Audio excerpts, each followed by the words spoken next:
في الكاس، ولما لا يوصل نصف النهائي ولما النهايه. كيفاش لقيتي الاجواء ديال الدوري الجزائري؟ غنقول لك بكل صراحه، كاين بعض الامتيازات تما اللي كتنقصها هنا، اللي كتنقصنا حنا هنايا، وكاين بعض الامتيازات اللي كاينه هنايا اللي كتنقص ليه. وعلى العموم فهو دوري متشابه، دوري اللي هو عنده متابعه جماهيريه، متابعه اعلاميه، وكذلك الجمهور الجزائري او الجمهور المغربي كلهم كيبغيو كرة القدم، كلهم الفان ديالهم كيبغيو نتائج آنية. لهذا نقاط التقارب او التشابه فهي قريبه بزاف.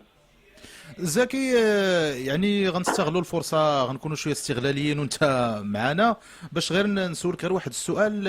اكيد انا كجاوبتي مرارا على على ما له علاقه بالمنتخب الجزائري والاشياء اللي كانت قالت، هذه جاوبتي عليها. ولكن عندي غير فقط واحد السؤال، واش فعلا توجهت لك دعوه باش تكون مرافق للمنتخب الجزائري في الغابون 2017؟ اولا انتم صحفيين كبار، والله الا على قد الحال بالله داز. وقناه ديال شيدا اف ام كنعرفها كتمتاز بالمصداقيه ديالها. تنظن هذا السؤال ما خصوش كاع يتطرح نهائيا. كاع علاش ما يطرحش السؤال؟ شكون هذا اللي غادي يوجه لي الدعوه؟ واش الناخب الوطني؟ لا، الاتحاديه الجزائريه لكره القدم مثلا. بصفتي شكون؟ بصفتك واحد من المدربين ديال فرق القسم الاول في الدوري الجزائري، يمشيو ويكونوا مرافقين للوفد. من طالب شكون؟ انا على راس الاداره التقنيه ديال المنتخب الوطني. غادي نسمع بان غادي يرافقني مثال بن عبد الحق بن شيخه. واش مطالب مني؟ اوكي الا طلبته. اما غيتحيط لي بحال هكا نهز حوايجي ونزيد. وي تعتبر كتشويش. الجواب واضح. ما كنتش الكفاءه ديال عبد الحق، لان عبد الحق ماشي انا اللي غادي نقدم البطاقه تاعو. فرد راسو ومحترم ومحبوب عند الجماهير المغربيه. لا والله الا الجواب واضح. حتى الجواب واضح.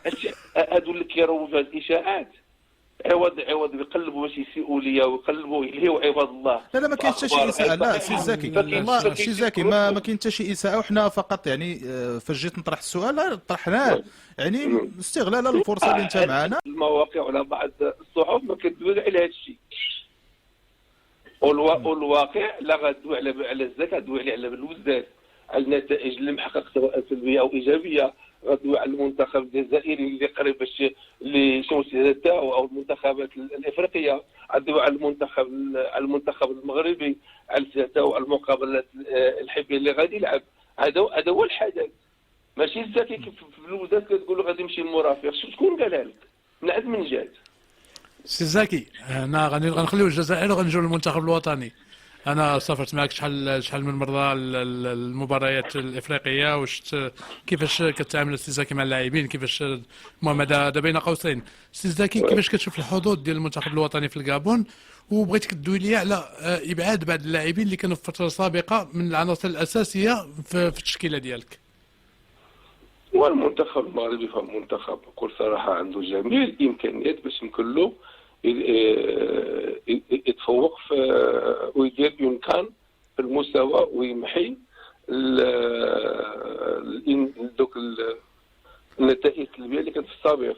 لان كنعرف المنتخب المغربي من 2004 افرح المغاربه. صح. وتنظن بان المغرب ما عندهم الامكانيات البشريه ولا اللوجستيكيه ولا الماديه، وكنعرفوا بان الجامعه ما كتبخلش، او كنقول بكل صراحه كتوفر جميع الظروف لاي ناخب وطني، سواء الجامعه الحاليه ولا الجامعه ديال السي فايز الفيري ولا الجامعه اللي كان فيها الجنرال دوغول حسين سليمان. ديما الجامعه كتوفر جميع الظروف. كتبقى الكره عند الطاقم التقني، وكذلك في المعسكر ديال اللاعبين. والحمد لله عندنا نقدر كنتحدى اي واحد. واش كنت كنقول قبل ما نكون قبل ما نكون مدرب ديال المنتخب الوطني بان عندنا المغرب كيعتبر من المنتخبات اللي عنده اللاعبين من الخمسه الاوائل. يمكن بحال او احسن، ماشي بحال او قل. لهذا من المفروض عندنا باش يمكننا ان شاء الله الرحمن الرحيم نديروا امكان لتنفسنا في هذه الانجازات السالفه. هذا ما نتمناه. بادو الزكي، كنشكرك جزيل الشكر على التواصل. ولا كاين شي كلمه اخيره بالنسبه للجمهور المغربي اللي ولا حتى هو اللي بات كنتبعوا مواقع التواصل، اللي ولا حتى هو كيتبع شباب الوزداد ولا كيعرفوا لاكروم بوعزه بوقروها الحارس الصالحي الى غير ذلك؟